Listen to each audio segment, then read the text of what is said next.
मौजूदा समय में भारत विश्व की तेजी से बढ़ रही अर्थव्यवस्थाओं में से एक है। अर्थव्यवस्था के मोर्चे पर भारत को एक बड़ी सफलता मिली है।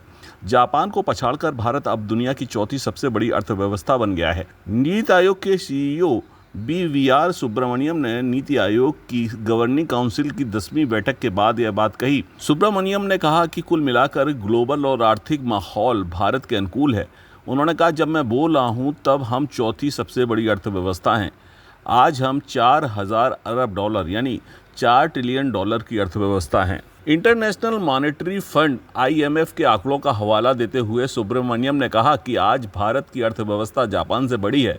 उन्होंने कहा, केवल अमेरिका, चीन और जर्मनी ही भारत से बड़े हैं और अगर हम अपनी योजना और सोच पर कायम रहते हैं तो 2.5 से 3 साल में हम तीसरी सबसे बड़ी अर्थव्यवस्था होंगे। बहरहाल, वैश्विक स्तर पर जहां एक और युद्ध का माहौल है, वहीं भारत आतंकवाद और पाकिस्तान से युद्ध जैसी स्थिति से जूझने के बाद भी आर्थिक मोर्चे पर लगातार तरक्की कर रहा है और इसी का नतीजा है कि भारत 5वें पायदान से चौथे पायदान पर पहुंचकर मजबूत अर्थव्यवस्था के साथ विश्व में अपनी धाक और अपनी साख का लोहा दुनिया को मनवाने में सफल हो रहा है।